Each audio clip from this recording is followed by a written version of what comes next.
ಎಲ್ಲರಿಗೂ ನಮಸ್ಕಾರ. ಕವಿತಾ ಪಾಕಶಾಲೆಗೆ ನಿಮ್ಮೆಲ್ಲರಿಗೂ ಸುಸ್ವಾಗತ. ಮೊದಲಿಗೆ ಸಂಕ್ರಾಂತಿ ಹಬ್ಬದ ಆರ್ಥಿಕ ಶುಭಾಶಯಗಳು ಕರ್ನಾಟಕದ ಜನತೆಗೆ. ಎಲ್ಲರ ಬಾಳಲು ಭಗವಂತ ನೆಮ್ಮದಿ, ಶಾಂತಿ, ಆರೋಗ್ಯ ಕೊಟ್ಟು ಎಲ್ಲರನ್ನೂ ಕಾಪಾಡಲಿ. ನೋಡಿ, ಇವತ್ತಿನ ಬ್ಲಾಗಲ್ಲಿ ಏನೇನು ಮಾಡ್ದೋ ನೋಡೋಣ ಬನ್ನಿ. ಸಂಕ್ರಾಂತಿ ಹಬ್ಬದ ದಿನದ ಬ್ಲಾಗ್ ಇದು. ನೋಡಿ, ಮೊದಲಿಗೆ ಹಾಲು ಉಕ್ಕಿಸ್ತಾ ಇದ್ದೀನಿ. ಅಲ್ಲಿ ಸಂಕ್ರಾಂತಿ ಹಬ್ಬದ ದಿನ ಯಾವಾಗಲೂ ಮೊದಲಿಗೆ ಹಾಲೇ ಉಕ್ಕಿಸ್ಬೇಕು.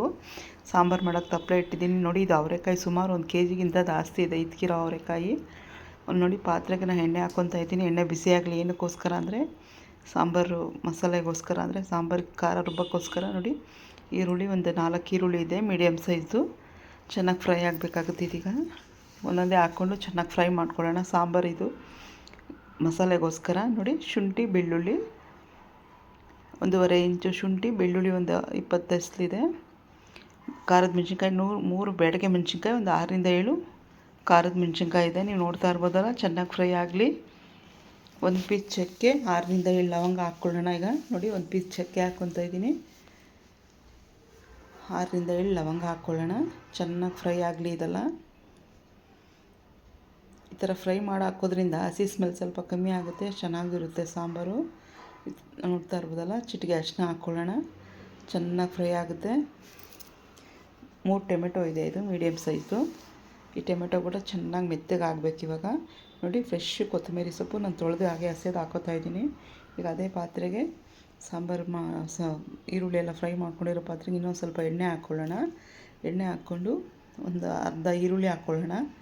ಈರುಳ್ಳಿ ಫ್ರೈ ಆಗಲಿ. ಒಂದೇ ಒಂದು ದಪ್ಪದ ಆಲೂಗಡ್ಡೆ ಹಾಕ್ಕೊತೀನಿ ನಾನಿಲ್ಲಿ. ಸಾಂಬಾರಿಗೆ ಚೆನ್ನಾಗಿರುತ್ತೆ. ನೋಡಿ, ಒಂದು ಆಲೂಗಡ್ಡೆ ಫ್ರೈ ಆಗ್ತಾ ಇರಲಿ. ಅಷ್ಟು ಬೇಗ ಮಸಾಲೆ ಎಲ್ಲ ರುಬ್ಕೊಂಬರೋಣ. ಚೆನ್ನಾಗಿದ್ದು ಒಂದು 3ರಿಂದ 4 ನಿಮಿಷ ಆಲೂಗಡ್ಡೆ ಕಲರ್ ಚೇಂಜ್ ಆಗಲಿ. ಚೆನ್ನಾಗಿ ಫ್ರೈ ಆಗ್ತಿರಲಿ. ಈ ಪಾತ್ರೆಯಲ್ಲೇ ಸಾಂಬಾರು ಮಾಡ್ಕೊಳ್ಳೋಣ. ದೊಡ್ಡದಾಗಿದೆ ಅಲ್ವಾ ಪಾತ್ರೆ, ಕ್ವಾಂಟಿಟಿ ಜಾಸ್ತಿ ಇದೆ. ಕಾಳು 1 kg ಜಾಸ್ತಿ ಇದೆ. ನೋಡಿ, ಕಾಳಿದು ಇದ್ಕಿರೋ ಅವರೆಕಾಳು ತುಂಬ ಚೆನ್ನಾಗಿ ಬಂದಿತ್ತು. ಸಾಂಬಾರಿನ ಟೇಸ್ಟ್ ಮಾತ್ರ ಎಷ್ಟು ಚೆನ್ನಾಗಿತ್ತು ಅಂದರೆ, ಸಾಂಬಾರು ಒಂದು ಕೂಡ ಕಾಳು ಉಳ್ಕ ಇರಲಿಲ್ಲ, ಅಷ್ಟು ಚೆನ್ನಾಗಿತ್ತು. ನೋಡಿ, ಅಷ್ಟನ್ನ ಹಾಕ್ಕೋತಾ ಇದ್ದೀನಿ. ಎಷ್ಟು ಬೇಕೋ ಅಷ್ಟು. ಸ್ವಲ್ಪ ಕಾಳಿಗೋಸ್ಕರ ಉಪ್ಪು ಹಾಕ್ಕೊಳ್ಳೋಣ. ಕಾಳಿಗೆ ಉಪ್ಪು ಹಿಡಿಬೇಕಲ್ವಾ. ಇದೇ ಇದರಲ್ಲಿ ಮಾಡಿ ಸಾಂಬಾರು ತುಂಬ ಚೆನ್ನಾಗಾಗುತ್ತೆ.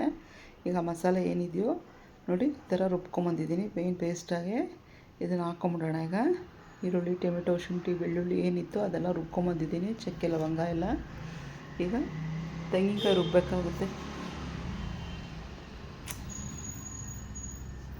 ರುಬ್ಬಬೇಕಾಗುತ್ತೆ.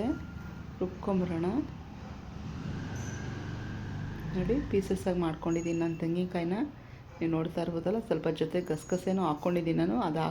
ಗಸಗಸೆ ಹಾಕ್ಕೊಂಡಿರೋ ವಿಡಿಯೋ ಇಲ್ಲಿ ಬಂದಿಲ್ಲ, ಇದಾಗಿದೆ, ಹೋಗಿದೆ. ಗಸಗಸೆ ಹಾಕ್ಕೋಬೇಕಾಗುತ್ತೆ ನಾನು. ನೋಡಿ, ಈ ಥರ ಪೇಸ್ಟಾಗಿ ತೆಂಗಿನಕಾಯಿನ ರುಬ್ಕೊಂಡು ಹಾಕ್ಕೊತಾ ಇದ್ದೀನಿ. ಈಗ ಎಷ್ಟು ನೀರು ಬೇಕೋ ಅಷ್ಟು ನೋಡಿಕೊಂಡು ಸಾರನ್ನ ಸರಿ ಮಾಡ್ಕೊಂಬಿಡೋಣ. ನೋಡಿ, ಧನಿಯಾ ಪೌಡ್ರು, ಗರಂ ಮಸಾಲ, ಸ್ವಲ್ಪ ಖಾರದ ಪುಡಿ. ಯಾಕಂದರೆ ಖಾರಕ್ಕೆ ಮೆಣಸಿನ್ಕಾಯಿ ಹಾಕಿದ್ದೀನಿ. ಕಮ್ಮಿ ಜಾಸ್ತಿ ನೀವು ಮಾಡ್ಕೊಳ್ಳಿ. ಧನಿಯಾ ಪೌಡ್ರು 1-2 ಟೇಬಲ್ ಸ್ಪೂನ್ ಇದೆ, ದೊಡ್ಡ ಸ್ಪೂನಲ್ಲಿ. ಖಾರದ ಪುಡಿ ಸ್ವಲ್ಪ ಇದೆ. ಸ್ವಲ್ಪ ಗರಂ ಮಸಾಲ, ಜಾಸ್ತಿ ಬೇಡ. ನೋಡಿ, ಮತ್ತಷ್ಟು ರುಚಿಗೆ ತಕ್ಕಷ್ಟು ಉಪ್ಪು ಹಾಕಿ ಇದೊಂದು 15ರಿಂದ 20 ನಿಮಿಷ ಕುಕ್ ಆಗಕ್ಕೆ ಬಿಟ್ಬಿಡೋಣ ಸ್ಲಿಮ್ಮಲ್ಲಿ. ಅಷ್ಟು ಬೇಗ ಹೆಸರುಬೇಳೆ ಹುರ್ಕೊಂಬರೋಣ ಪೊಂಗಲ್ ಮಾಡೋಕ್ಕೆ. ಚೆನ್ನಾಗಿ ಕೆಂಪಾಗೋವರೆಗೂ, ಗೋಲ್ಡನ್ ಬ್ರೌನ್ ಬರೋವರೆಗೂ ಸ್ಲಿಮ್ಮಲ್ಲಿ ಇಟ್ಕೊಂಡು ಹುರ್ಕೊಳ್ಳಿ. ಸೀಸಕ್ಕೆ ಹೋಗಬೇಡಿ ಹೆಸರುಬೇಳೆ. ಬೆಲ್ಲ ಅದೇ ಪಾತ್ರೆಯಲ್ಲಿ, ಅದೇ ಪ್ಯಾನಲ್ಲಿ ಕರಸ್ಕೊಳ್ಳೋಣ. ಬೆಲ್ಲದಲ್ಲಿ ಕಸ ಏನಾದರೂ ಇದ್ದರೆ ಸೋದಿಸ್ಕೋಬೇಕಲ್ವ. ನೋಡಿ, ಅಕ್ಕಿ, ಹೆಸರುಬೇಳೆ 2 ಸಮ ಪ್ರಮಾಣದಲ್ಲಿದೆ.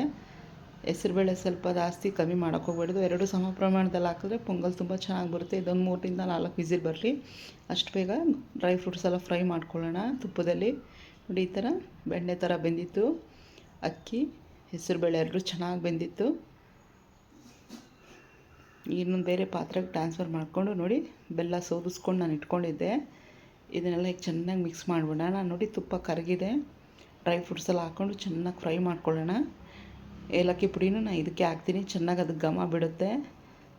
ನೋಡಿ, ತುಪ್ಪ ಇದಕ್ಕೆ ಹಾಕ್ಕೊಂಡ್ರೆ ಪೊಂಗಲ್ಲು, ರುಚಿಕರವಾದ ಪೊಂಗಲ್ ರೆಡಿ ಆಗುತ್ತೆ. ತುಂಬ ಚೆನ್ನಾಗಿತ್ತು ಈ ಹಬ್ಬ. ಸಂಕ್ರಾಂತಿ ಹಬ್ಬಕ್ಕೆ ಈ ಥರ ಮಾಡಿದ್ದು. ನಮ್ಮ ಮನೇಲಿ ಈ ಥರ ಇತ್ತು ಬ್ಲಾಗು. ಮತ್ತೊಂದು ವಿಡಿಯೋದಲ್ಲಿ ಮತ್ತೆ ಸಿಗೋಣ.